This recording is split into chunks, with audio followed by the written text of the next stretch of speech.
week in racing. It's time to recap it. And who better to do it than Michael and Magic? Two bros/pros who cover the highs and lows of racing around the globe on every one of the shows. Real fans look forward to these guys and their last stunts, cause they know they're not talking out of their royal ascot. What they say makes sense. So ladies and gents, sit back and relax as Blinkers Off presents The Magic Mike Show, where you hear the experts speak. The Magic Mike Show. Tune into the show every week. The Magic Mike Show. You can trust the show is the bomb because it's being brought to you by RacingDudes.com. What's up, everybody? I'm Magic. And I'm Mike. And this is The Magic Mike Show, episode 305. Mr. Samich. Huzzah! Welcome back. How are you doing today, buddy? You feel rested? I know your busy day of traveling was yesterday.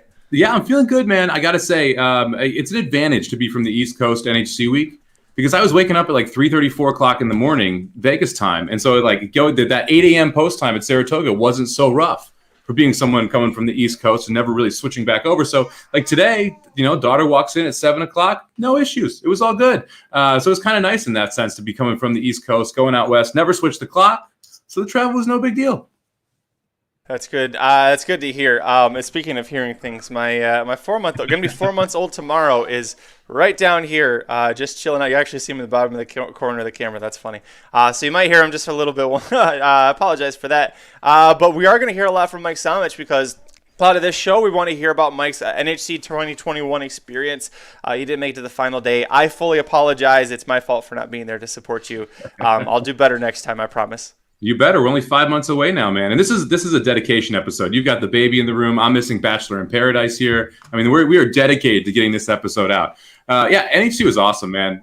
It was incredible. It is every year. I would love it to go better. But, it is what it is. Thursday was a lot of fun. My dad and I got to play in a tournament together.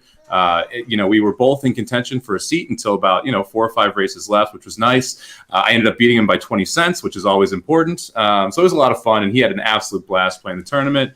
Got to go to a lot of nice dinners, which was great, and our table was awesome, man. Got to sit with Brady, who finished second in the Pegasus. He's been on the chat comments here all the time. It was absolutely awesome to meet him in person, to be able to hang out for a couple days and have a couple alcoholic beverages and be able to bet some ponies. And he is a guy who loves good chalk and fades bad chalk, and he was absolutely hammering the good chalk on Travers Day, so he had a hell of a day. Sat with Scotty McKeever, the guy that you replaced. Kind of interesting that we kind of flip-flopped there. So got to play with Scotty for 4 days. Great dude. Excited to work with him again in the future sometime soon. And then one of the cool parts about HC, random guy named Tom sits at our table. And he and my dad really hit it off. They exchanged emails. So we'll see where that goes. He owns some horses down in Florida. It was an absolute blast playing with him. It was his first experience down at HC. And I'm excited that it's only 5 months away. I would definitely do things differently if I have 2 entries next time. It's a lot, man. 2 entries is a lot. So I would have a completely different strategy if I'm fortunate enough to get 2. But excited for BC here in a couple months. And then, NHC again in February. So got to get you there, buddy. Got to have my hype man. Gotta be there in the background cheering and going crazy like a madman when bomb comes in at Golden Gate Fields.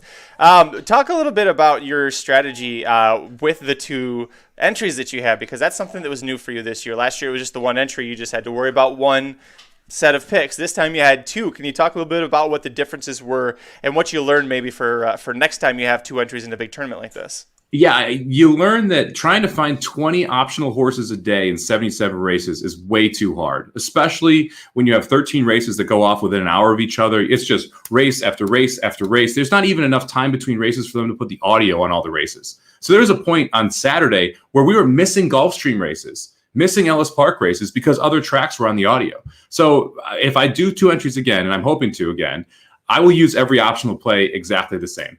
So that all 10 optionals are the best 10 opinions have that day. If you're good on those 10 opinions, you're going to be able to get hopefully both entries through. And then the mandatories, which you spend the most time handicapping, you can choose 2 horses there if you want to choose 2 horses there, or you can just go with the same horse on each entry and have a little bit of variance and switch it up in a couple races that you think are wide open. But if I did this again, I think trying to find, what I did, I had 3 horses on each entry that were the same. And then I had 14 horses that I was trying to spot play. It is so hard to find 14 horses you like, watch the board, make sure the price is right, and then decide, I want this on this ticket, I want this horse on this ticket. And when you have everything just coming at you rapid fire, it's a lot. So, if I'm fortunate enough to 2 next time, it's just 10 optionals, all the same, and then adjust during the mandatory races.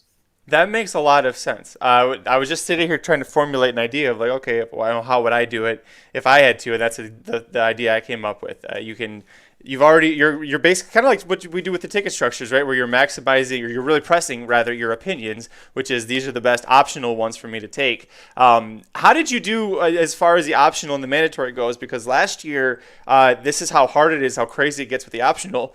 You didn't hit a single optional one last year. You made it up with all the mandatory races, right? Yeah, I did worse on the optionals the second day, but that was because I was in full stab mode most of the second day. So the first day I did okay with the optionals. I hit a couple prices that were shorter. I had one of the mandatory winners that paid about $30, and I had a couple places. I didn't get any winners in the optional category, and that was one of my biggest struggles. Is that after I hit the winner in the mandatory on one ticket, it was the second mandatory.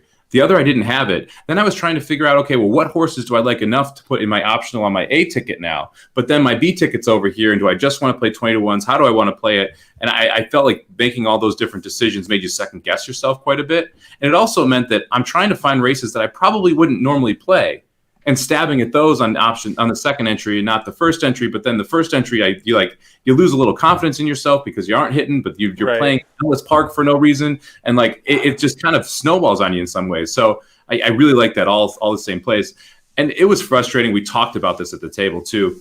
The first day was clearly the price day. When you were there, you looked at the form, it was a lot longer shots that were more likely to hit, and you knew the mandatory races for the second day, and some of those are going to be the ones we're going to talk about at Saratoga. But it was the Personal Ensign with Ostruska. It was the Travers with Essential Quality. You're not getting prices in those, or it wasn't likely. So you're taking stabs against favorites that are generally good favorites in some of the mandatories on the second day.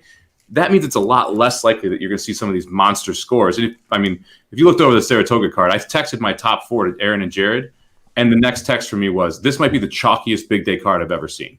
And it was just, it's great to see these wonderful horses, these ultra talented horses at Saratoga. It's tough to know that you're going to literally swallow chalk all day if you want to play there. So just the fact that you had all of those favorites coming in at Saratoga, and you expected those favorites to come in at Saratoga, also meant that the Saturday was going to pay a little bit less. Well, we can get into the Saratoga races a little bit more here coming up. I got to know, though, you saw a lot over the weekend. What's the best thing that you saw? I'm gonna go a little bit off the grid here. Kentucky Downs opens on Sunday. I'm going to go with Kentucky Downs coming back, man. I've enjoyed Saratoga. I've enjoyed Del Mar. The Saratoga Beat's been rough. It seems like it's either all chalk or completely unpredictable. I'm excited to get Kentucky Downs back. It's one of my favorite 6-day meets of the year. We'll have to make sure we do some midday because there's some good midday racing. So maybe we'll do a Monday show with the Wednesday pick 4, something like that. If you like tournaments, Kentucky Downs has some awesome online tournaments for you that you can try. If you've never tried a live money tournament, Kentucky Downs is a great place to do it. You got prices left, right, and center. Buy-ins like $300-400. You can win NHC seats. You can qualify for the big Kentucky Downs tournament. Would highly recommend that to anyone who wants to play there. And I love all turf racing, man. I played Colonial today because 10 of the 11 races was on the turf. So I love the fact that we get these turf races. Hopefully the jockey bets come back. It was fun setting the over-unders for the Rocket Hour and doing that. Hopefully we get some jockey bets at Kentucky Downs too. So I'm excited to get Kentucky Downs back in my life, even though it's for just a short 2 weeks. And the field sizes too. You're going to get 14 horses. You're going to have like 8 also eligibles, for every single race. Maiden special weights that are worth like $120,000 purses, $130,000 purses. You and I have talked about this before. If we ever got into just the two of us owning horses and trying to go after something, we'd get a bunch of turf horses and just target Kentucky Downs and just try and have them aiming for whatever race is possible. Because A, you're going to make a lot of money if you cash a check. B, it's just so much fun, and every horse has a chance. You can make a case for 20 to 1 easily in some of those races. Very easily. I'm excited too because one of the best angles the entire second half of the year was first off Kentucky Downs. How many horses came back and won off these Kentucky Downs fields? Because the purses are huge, like you mentioned, and you're getting 14 competitive horses in there running for big money. Some of the 2-year-olds that debuted were big-time 2-year-olds. I am super interested to see, since we've had a little bit more of a European invasion in New York, are we going to see any Europeans come to Kentucky Downs? Because you already got a couple horses in America running through these stakes races. I think it'll be awfully interesting to see if we get any Euros in the big Kentucky Down races because there are some monster purses out there. And the track should suit them. Exactly. It's the only European style track in North America, which is to say that it kind of goes up a hill, goes down a hill, it bends to the right. There's a long sweeping turn that seems like it goes on. And then right when you think that's the wire, you still got 3/16 of a mile to go. It's a really true European course.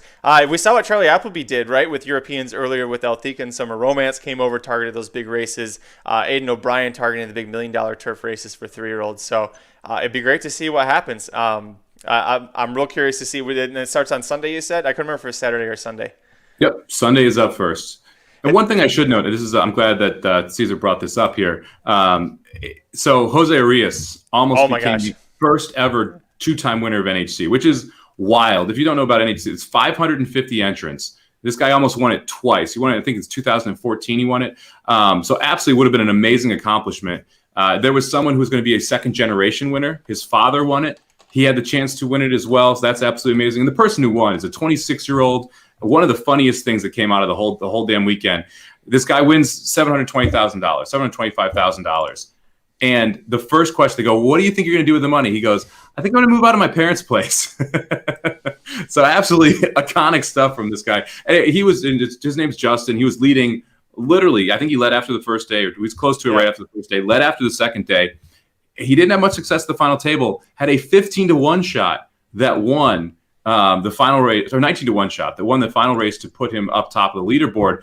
And absolutely amazing thing. I mean, the 15-1 shot was clear in the final 16th of a mile. So it was incredible to see him win. His father, who's a well-known tournament player, he was there with him. He was down below the stage. And Justin literally jumps off the stage and just gives his father this huge bear hug. Both had massive smiles. I like me and the guys I was standing with, we were all looking at them, not even watching the final part of the race, because it was a foregone conclusion that this 19-1 shot was getting home, and he was about to be $725,000 richer.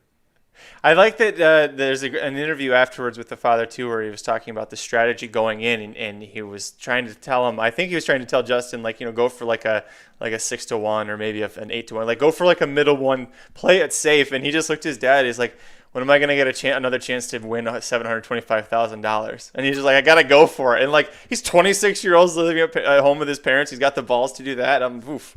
That is the correct mentality, though. You get there. Look, it pays $725 to win. It pays $200,000 to come in second.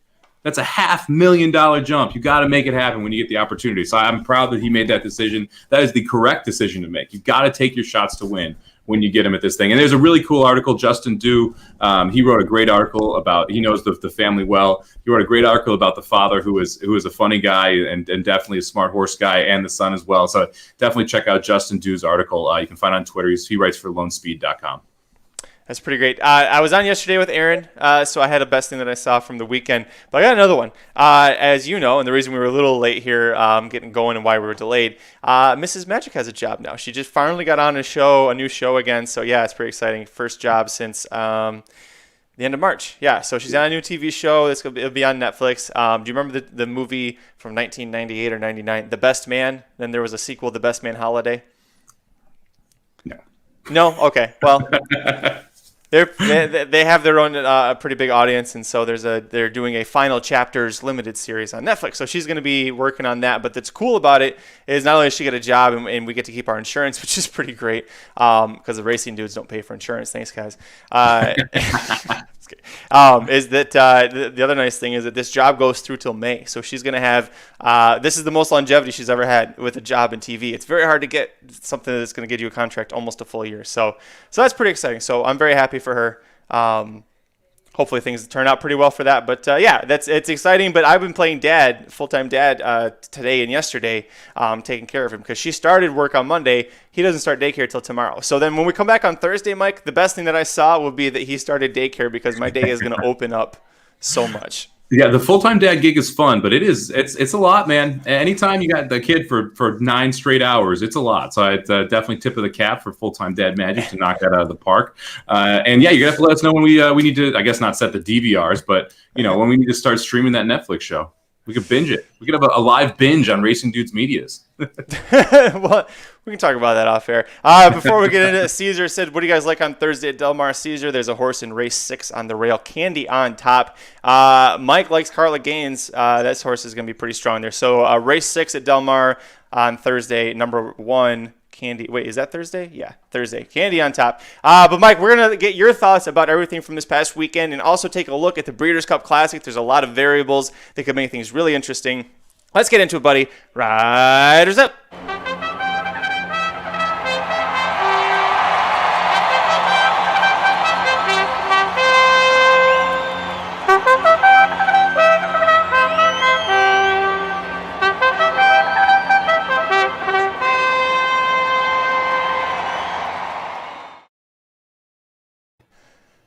All right, Mike. Well, you were in Las Vegas. There's a big race happening out in New York and Saratoga, the Travers Stakes. A couple of big races along with it, but we're going to talk about the Travers Stakes, Essential Quality getting the job done once again. First horse since Arts and Letters 1969 to win the Belmont, the Jim Dandy, and the Travers. Hell of an effort from our boy Midnight Bourbon, the horse that saved us from looking like Borat at Saratoga this past weekend. Break us down. Tell us what you think about the Travers and Essential Quality and everything that happened. Well, before I say that, I totally forgot about this. Chili Hayes, I met him out in Vegas at NHC. He made a hell of a run. He ended up finishing 13th. He's someone who's commented on the podcast, listened to it. We've gone back and forth on Twitter. So congratulations, David. Super proud of you. Super happy for you. If I'm up in Minnesota, we'll definitely hang out. And he's going to be out at the BCBC too. So we're going to have to definitely hang out there as well. Okay, before we get into, so the Travers Stakes now. Look, this race kind of played out exactly like it was expected. You know, you had Midnight Bourbon who went to the lead, and this is one of those situations we always talk about, pace makes the race. Midnight Bourbon was able to get his first easy lead in a really long time. And I think that made a massive difference for this horse. When he was winning at Fairgrounds, when he was running his best efforts, you saw him forwardly placed. And this is the first time he didn't have that other horse in the race that could really pressure him and push him and make it difficult on him for those early stretches. I was really impressed that Essential Quality could grind him down and get past him. It's absolutely amazing that he was able to get past Midnight Bourbon with the fractions that Midnight Bourbon was able to set. Going that distance on that track, Saratoga 2 turns around the dirt favors those speed horses. And when a quality horse gets a fairly comfortable lead, it's tough to run him down late. So I was impressed that Essential Quality was able to get there. I don't think we learned a ton else outside of those two. I mean, we kind of knew who everyone else was. They all ran their race. Miles D got up for a price to make the trifecta actually pay something. But, I thought this was a really good race from both of them. I think this is the best you're going to see from Midnight Bourbon, though. I think that's one of the key takeaways here is that don't expect him to run this well or a head difference from Essential Quality in the Classic. Don't expect him to run a head difference from Essential Quality if someone is pressing the pace with him, because that is going to make it very difficult for him to go. And he's just not naturally as fast as Knicks Go, as Life is Good, as Medina Spirit, as a handful of horses. He runs a lot like another Tiz now that we know. Tiz the Magician. He's not super fast, but he just grinds and he goes and he goes and he goes. And if you give him a loose lead like that, he can get pretty dangerous in a major Grade 1 race. So, listen, a Midnight Bourbon he is a horse that you love to own, right? He cashes a check every time.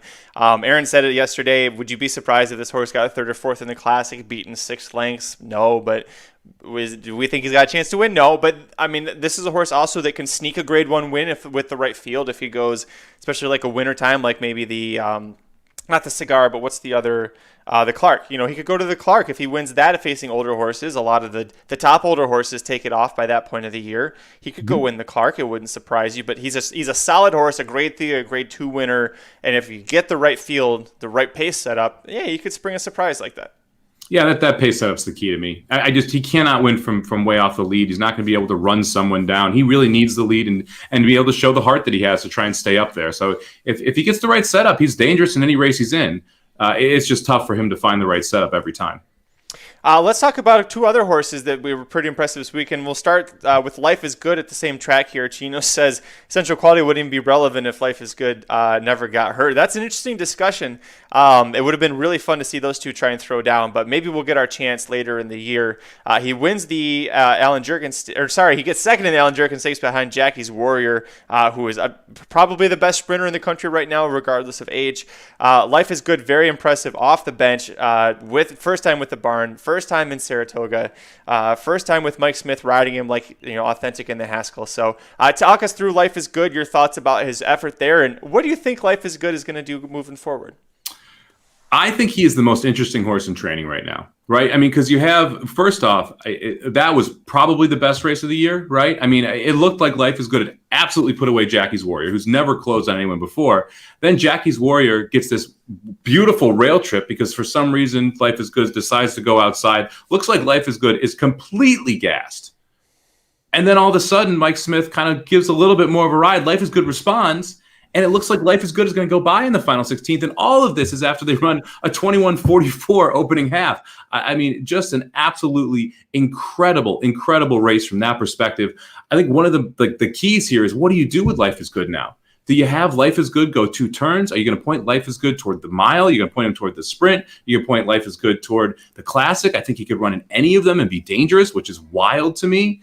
So I think Life is Good is probably the most interesting horse in training. And then you have Mike Smith coming afterward. And by the way, the reason that Life is Good lost and that Jackie's Warrior won was the difference in the jockeys. If Joel Rosario was riding Life is Good wins that race. If a lot of people are riding Life is Good, I actually think Life is Good wins that race. And I realized Joel after the race came out and said, you can't really work over Life is Good. If you use the stick, if you get him going too much, he reacts poorly to it and runs worse.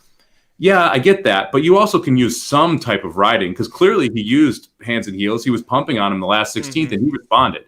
Why don't you do that at the top of the lane? Why do you let Jackie's Warrior get past you? I think is one of my big things because I'm not sure that Jackie's Warrior could have passed Life is Good if Life is Good the whole time was being asked. So I think it's really interesting what you do with Life is Good moving forward. I would expect him to point eventually toward the classic, which I think is kind of I'm not hearing as many people say that. I think he fits really well in the mile. I think the sprint is almost too short for him. Especially if you can't whip him. I think the sprint is too short for him because you're going to have to be able to get him to keep going with some of the horses that are going to be in that race. But I was blown away by his early speed in this race. I mean, he, without being asked, he put Jackie's Warrior a length and a half behind him.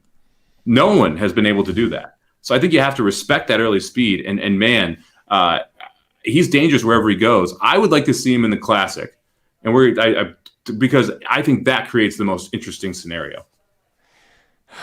I think if he goes to the class, if he goes to the Classic, it's gonna be such a goddamn headache to try and handicap that race. There's so because of Medina Spirit, who we'll talk about in a minute. I was when I was on with Aaron, we were talking about. I would go Breeders' Cup Dirt Mile with him.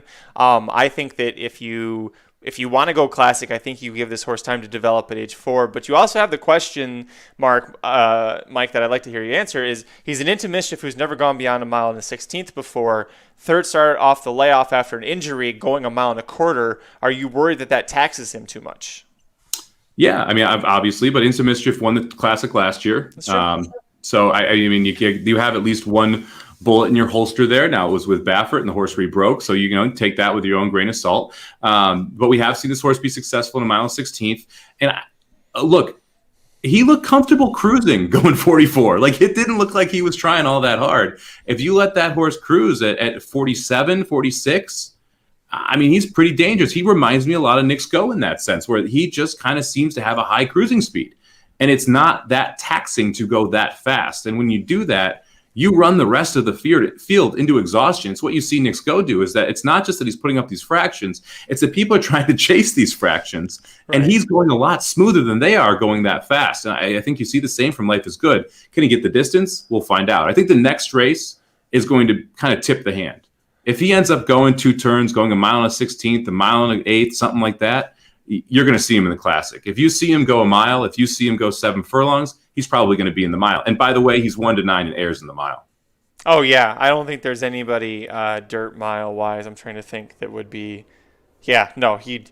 Ricky asked about Silver State on Rocket Hour this morning. Aaron's like Life is going to eat that horse. I like Silver State, but yeah. Eat him up. Sorry, go ahead. Ginobili is the horse who I think is interesting. He seems to have found that 2-year-old form again. And man, he loves Del Mar. Let me tell you, because he looked awfully good winning the Pat O'Brien this weekend. And that's a back-to-back 104, 102 buyer. He'll probably still need to improve to beat Life is Good in the mile. Yep. But I don't see why he couldn't take a third step forward. And a big key, we know the horse likes the track. And that matters at Del Mar because some horses, Arrogate and others, just absolutely hate that Del Mar surface. This was Life is Good. That's a great point. This was Life is Good's first start away from Santa Anita. Yeah. Right? Or did he debut at Del Mar? I thought it was at Santa Anita. I'm pretty positive he was at Santa Anita. There was a little bit of controversy out of this, Mike. I don't know if you heard the official chart for DRF for Equibase says overconfidently handled for Mike Smith on Life is Good. So people didn't like that there was an opinion inserted into the chart there. Where do you stand on that? Well, every chart is an opinion, first off. Let's start there, because it can say bad break. You can look at it and you're like, break was fine. It can say, no chance and that the horse was fine. I agree. I mean, look, the fact okay, based on the way that the gap was closed around the turn between Life is Good and Jackie's Warrior should have won this race by 5. It looked like Life is Good was absolutely done at the top of the stretch. And then as soon as the horse passes him, you see him re-engage. And then you see Mike Smith actually ride on him the last 16th of a mile, and he closes the ground on Jackie's Warrior. If he started doing that at the quarter pole, he wins. I mean, if he started doing that at the top of the stretch, he wins. And so I'm not sure why Mike Smith chose to wait so long to give him that ride. I don't know. Maybe the instructions were, don't pump him as hard, right? But that seems unlikely in this spot, in this graded stakes. I will tell you this, Jackie's Warrior, phenomenal horse. Great to see the new dimension be able to close.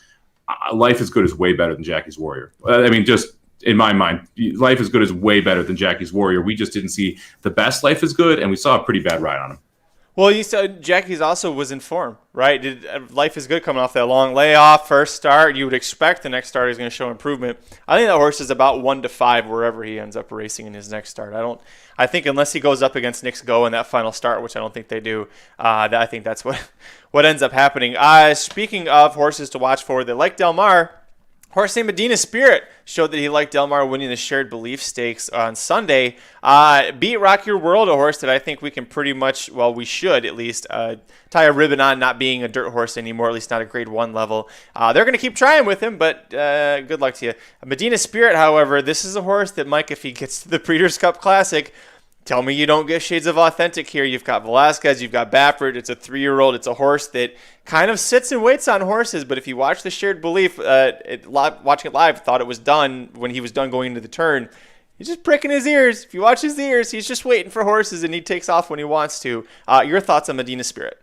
I think this might be the most important horse in the Breeders' Cup Classic lineup.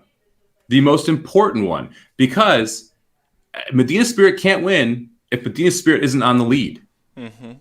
And so, like, a lot of times you talk about, okay, there's certain horses you don't send up against certain other horses because you want to try and run second. And if you don't go to the lead, you're not going to burn your horse up, right? If you don't want to get in that pace duel, and Nick's Go is going, you know what? Medina Spirit is kind of in the same boat. If Medina Spirit wants to win, wants to finish in the top 3 of this race, you have to send and hope he holds. That is his absolute best game.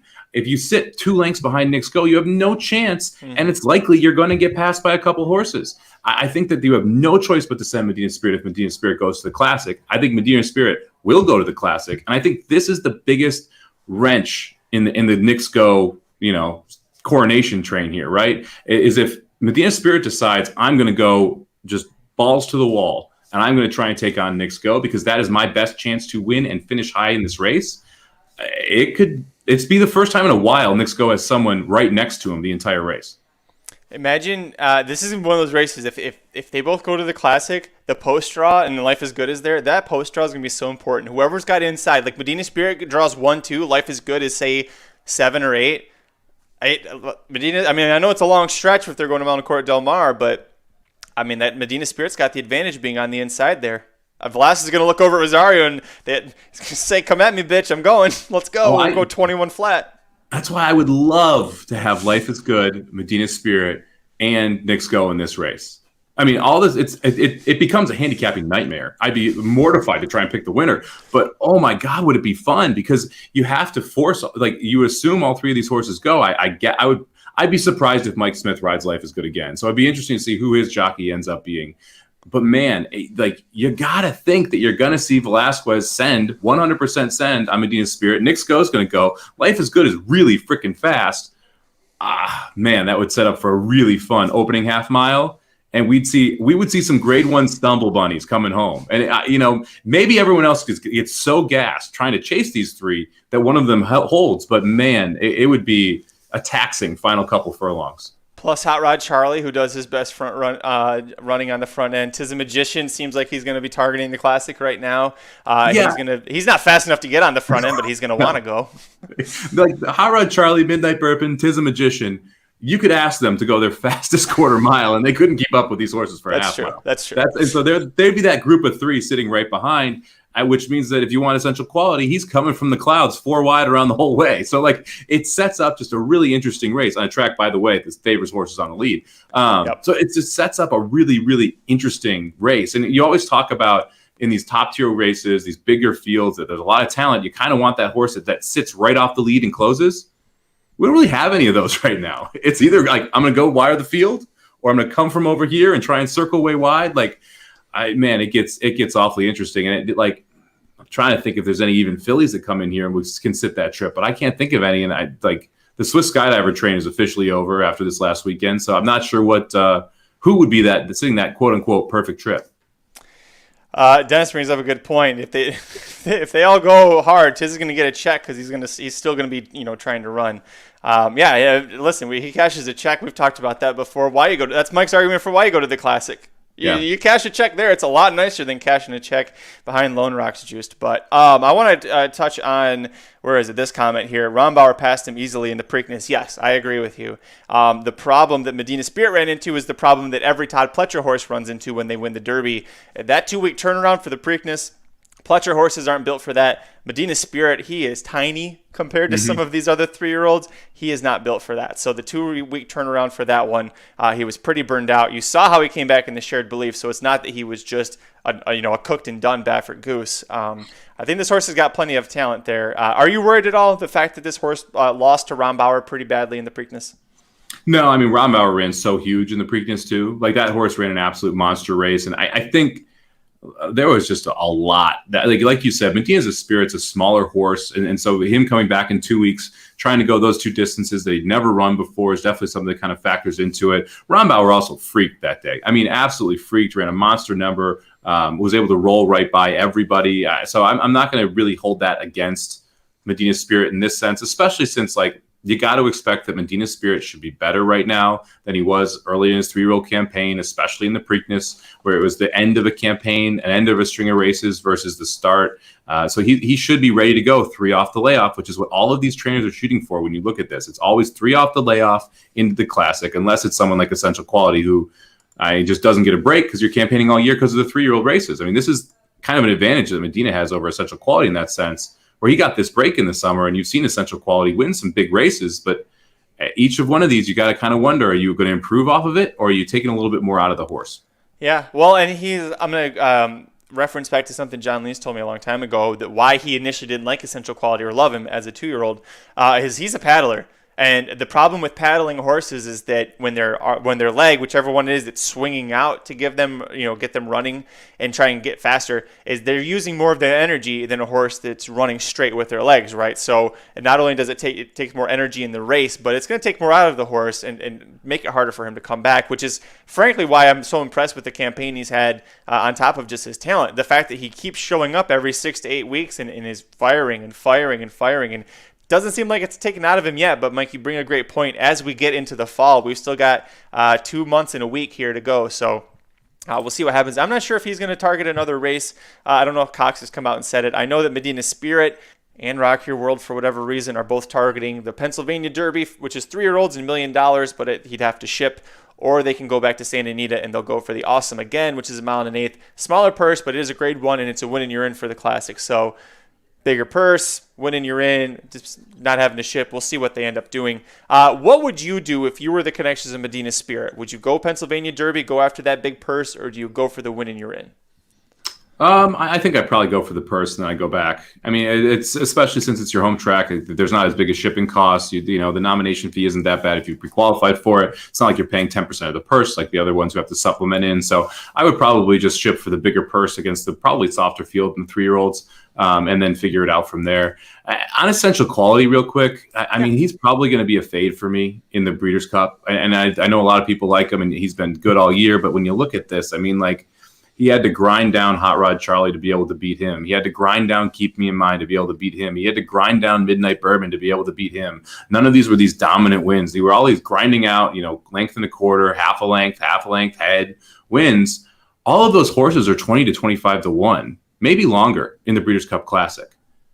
I mean, and he's struggling to put them away. And yes, okay, Midnight Bourbon had a pace advantage this time. And yes, Hot Rod Charlie ran huge and but I look at the Keep Me in Mind race. There's no reason he shouldn't have won that race by 4 or 5. And so I have a concern that Essential Quality's ceiling may not be as high as we think, because he's winning these big name races against horses that he's having to grind out. And they're clearly a step below what you would expect from a horse that's going to be competing for the trifecta in the Breeders' Cup Classic. It's he does what he needs to do to get the job done. He's one of those horses where it's never going to be really by open lengths. It's not going to be a Gamine, at least when Gamine last year just airing the field out. But he just gets the job done. Makes for exciting finishes, if nothing else. I was sitting there. My pick 4 ticket was already busted by that race, but I was watching it in the Del Mar press box with John Lees, and he's a big Midnight Bourbon fan like we are. And man, we were just sitting there. We're like, Midnight Bourbon still going. And I was like, after a while, I was like, I think Essential Quality is just kind of running with him. That last 16th, it looked like he was just like, I got you beat. I'm not going to try harder because I know I'm going to beat you. So, and that's fine against Midnight Bourbon. Good luck trying to run down Nick's Go like that. Yeah. I think it's just, you're going to have that higher level of horse. It's not going to be only 3-year-olds, and it's going to be horses that are going to put some distance on you. You're not going to be able to grind down Nick's Go from 4 lengths behind him. That's going to be really tough to do. Well, Mike, as we wrap up the Magic Mike show, were there any other horses or any ideas, things that you picked up from the weekend? Any horses maybe that you saw that you want to stable up? I know it was a pretty hectic weekend for you to kind of try to focus on that as well. I'm actually interested in Japan coming back. I thought Japan had an absolutely awful trip at Saratoga. I'll be interested to see where Japan starts next. If it's in the U.S., we're going back overseas. I thought Japan was the best horse in that race by a couple lengths. Gufo was able to get the perfect trip and win the race. So for me, Japan was one of those that I definitely want to stable up. Oh man, there's one other horse I can't think of right now. We're going to actually, so I'm just going to announce this. We're going to start doing a segment every Monday called Stable 'em Up or something. Come up with a name for us, help us out. Where Magic and I are each going to pick one horse that we're going to stable up from over the weekend because of trip trouble, or we think they're going to improve huge next time out. And then we will, have a Google Doc, I guess, where we'll just share it out. You can go in the Google Doc and see who our stabled up horses are every week. So you can kind of see how they get, how they come back the next week. Yeah, Japan's ride was awful. Ryan Moore was terrible on that ride. Gavin just jumps in here and does that. I was so frustrated. As someone who had, I think it was a $45 or $50 pick 5 with Life is Good and Japan singled. And then I had 1 and 2 in the last leg. Ooh. I'm sitting there just furious about those 2 races because Life is Good, I think, is the better horse. And I think Japan was the best horse in that turf race, and it just didn't go our way. So that was a little frustrating. But yeah, we're going to come up with a segment here where it's all about trip trouble. So we talk about this all the time. But we want to make sure we actually call out specific horses and specific trips, talk about why we think they're going to be good next time back, or what some improvement angles we see in their races that points us to wanting to play them next time out. Stable 'em up, we'll call it. If anybody out there would like to sponsor it, my DMs are open. Let me know. Yeah. Mike, all right. we got time. I'm going to ask you one burning question here. What's a fun one here? All right, here's a good one. One burning question. Who was an actor, actress, or director whose movies you always see no matter how bad they might be? Oh, okay. What age Mike are we asking this question to? Open-ended. Give me both. So director's pretty easy for me. Christopher Nolan, I thought he was exceptional from the word go. I love Memento, loved all those. So Christopher Nolan, I was a sucker for. Teenage Mike, probably Sarah Michelle Gellar. Big fan of Sarah Michelle Gellar, so I would go see anything she's in. Love her. I like Christian Bale quite a bit too, which kind of fits in with the Christopher Nolan thing. I also think Scarlett Johansson is pretty underrated. Not gonna lie, she has both good comical superhero and serious movies. Love Lost in Translation. So there was some good stuff that she did as well. So I would put them in there. Denzel Washington would be a tough one. He does too many movies. You end up going to the movies every other weekend. But I thought I like Christopher Nolan. I was a huge fan for a really long time on his front. What about you, Magic? Well, so this is, if you're new to the show, Mike and I are pretty alike in the things that we enjoy pop culture wise. So he rattled off Christopher Nolan and Christian Bale. Let me see if there's another one for me. Those are my two big ones. When I was younger, like college age, Darren Aronofsky films and David Fincher films. I still like them, but it was like I got in this weird segment where I was like, I saw Fight Club and I thought it like just made me like completely enlightened in terms of like the next stage of music or movie dumb. So I went after every kind of movie possible that was somewhat similar to Fight Club or anybody involved with it did. I don't really. It's weird. I haven't seen Fight Club in probably 10, 15 years, so I'm definitely not like that anymore. But yeah, those two. I think it's interesting you bring up David Fincher. Social Network. Probably the most motivated I felt leaving a movie theater, which is kind of weird because I watched that and I'm like, I need to do more with my life. I can do better than this. That was one of those movies that kind of I had a weird reaction to. The other ones I thought was fun, man. Fast and the Furious, leaving the theaters when I was in high school and college. Like you essentially think you're a drag racer. You're going like 80 down the street. Man, those movies got you pumped up too. That was off topic. Yeah. I remember I saw 300 on opening week. It was like Saturday night, packed house, and we were my friends and I were in the theater up a little ways, and we were kind of on the side. So when we're exiting, that we were going down the side, and the stairs kind of cut in because that's the tunnel to go out. So like just literally saw 300 and like teenager hopped up on like way too much caffeine and Mountain Dew, and we're like there's a jam of people trying to get out. So we're literally just standing over the ledge that looks down, and it's about, probably a good 10, 15 feet down to there. And I look at my best friend and I was like, for Sparta? And he's like, no. I was ready to like I had a Medina Spirit was going to jump down on the people. I could have killed somebody easily. Yeah. I figured that you were just standing at the bottom of the stairs, just going like this, just blocking the way with you and your friends, and no one could get out of there.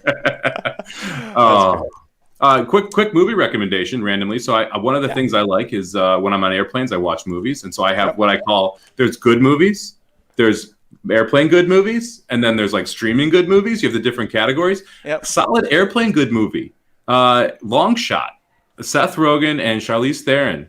It's a romantic comedy. I've heard that.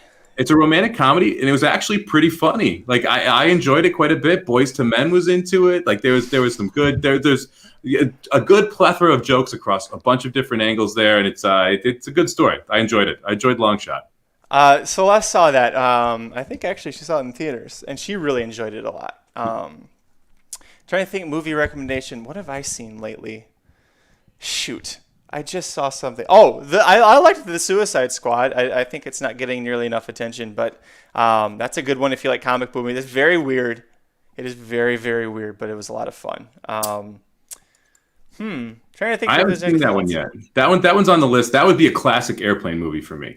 It's not good enough for me to go see it in the theater, but I would totally watch it when I'm stuck in an airplane flying across the country. We saw there was a little tiny window where things were still clean enough in Los Angeles, and we had someone here to watch Coulson. It was like I think like a week before the Delta variant. We'd waited. We had said for a year and a half that the first movie we wanted to see back in theaters was Black Widow, so we got to sneak in and see Black Widow in theaters. That was a great experience. The movie itself was good. I had some qualms with it, but just being back in the movie theaters for that one experience, I was like. And then a week later, it's like the Delta variant. I'm like, great. Well, I hope that's going to tide me over till the next year and a half goes by. We also got football back this weekend. We've got a full slate of college football. Really excited about that. I'm going to do an article for the Racing Dude Sports side called Samo's Six Pack. We're going to pick 6 games a week. I'm working on the preseason one right now, and then we'll go into it full time with the NFL. Like the under in the UCLA LSU game, it started to move, opened at 66.5. It's down to 65 all over the place right now, so I like that under. I also like Duke this weekend, giving 6.5. So those are the 2 that I've played so far. But excited to get football back here too. You know who else is excited? The Dudes Who Bet Sports, because on Thursday morning on the Racing Dudes YouTube channel, Aaron and Papa Dude, they'll be talking about the NFL, probably preseason, and the college football slate that they've got coming up. It's a really great program, so if you're into football and college football, and especially the betting side of it, definitely check those guys out on Thursdays. If you want to know more about that, hit the like button, the subscribe button, click the notification bell on the YouTube channel. It'll alert you every time we go live. Dudes Who Bet Sports, Ricky's Rockets, Blinkers Off. Every show that we have, you'll get notified when we go live. Mike and I'll be back on Thursday. Mike, it's closing weekend at Saratoga and Del Mar. We got to go back to Saratoga one last time. I love Del Mar, but I've had better luck at Saratoga this year, so I'm willing to go back there if you are. Yeah, we can go back to Saratoga. Maybe we could move the Monday show to early Monday, since it is Labor Day, right? Yeah. We could do early Monday and do the late pick 4 from Del Mar on closing day. Love it. Cool. So Thursday we'll do Saturday's late pick 4 at Saratoga, and then Monday, Labor Day, if you're a D-Gen like us, we'll be here to do the Del Mar late pick 4 on Magic Mike Show on Monday. So once again, click the notification bell, subscribe button. You'll get alerted when we show up. You can follow me on Twitter at Curtis Kellard. He is at SummerBomb18, number 1, number 8. Corporate Overlords at Racing_Dudes. Mr. Summers, any parting words before we take off? Yeah, really excited. So Dr. Tang and Tyler Hoffman and I are in the Circa Millions. So we're doing the Circa Millions contest this year. So we'll talk a little bit football on Thursdays, NFL football after the show. So make sure you check that out as we get more into it. The 49ers, man, I like them this year. Excited to see them. I'll click it. I think they're going to be fun. I think they're going to be a kind of exciting team to watch. And I think we're going to see a quarterback switch by about mid-season. So be exciting to see the 49ers in there. And Cam Newton got cut today. So we're going with Mac Jones in the Patriots backfield. I'm pumped, man. I can't wait to get this back. Let's go. What's going on with the Dolphins, by the way? Who's going to be your quarterback? It better be Tua, man. I mean, look, the reports out of spring training or out of camp is that he's essentially done a lot better, that his hip was affecting him a lot more last year than they were letting on. Looks like a different player, able to move better. He's more accurate with the football. We've got more weapons for him this year. And look, man, I don't want Deshaun Watson on my team, especially if we have to give up 4 or 5 first-round picks for him. I'd much rather have Tua and try and develop that than deal with the shit show that is Deshaun Watson right now. Well, whoever trades for Deshaun Watson, you know that your bad luck is going to kick in as soon as you trade for him and the ink is dry on that paper. Well, all right, now he's off to prison for 10 years. Like, you just lost all those draft picks for nothing. Good job. That's the thing, man. Where there's smoke, there's fire. And like, it's not a situation that you want to put yourself in. You don't know what you're trading for right now. You're like, from a football perspective, not even like a life perspective, from a football perspective, zero chance the dude doesn't get suspended at some point. So it's not like you're getting a full season out of him this year anyway. And the Dolphins have this window. And one of the biggest advantages in football is when you have a quarterback on a rookie contract, because you're able to build the team up around them. You get 4 or 5 years where you're able to play with them at a low salary and spend all the money around them. And that is what Dolphins have right now. They're able to use Tua as that rookie or the rookie contract quarterback and build them up. It's what you saw the Seahawks do with Russell Wilson. As soon as he signs that big deal, all of a sudden you see all these pieces fall apart around him. It happens all the time, all over football. So hopefully we stick with that rookie contract, stick with Tua, see what we got this year. And if it's a shit show, fine, let's find a quarterback next offseason. But there's no reason to freak out and just overreact right now. Save those first-round picks. Find someone else. Don't find Deshaun Watson. That's the message of the Jared show. Goff, right, Magic? You can always get Jared Goff for cheap. I will pay you to take Jared Goff. We'll be back on Thursday to talk about Saratoga. Good luck if you're playing this week. Until then, I'm Magic. And I'm Mike. Oh, go Lions. The Magic Mike Show, where you hear the experts speak. The Magic Mike Show. Tune into the show every week. The Magic Mike Show. You can trust the show is the bomb because it's being brought to you by RacingDudes.com.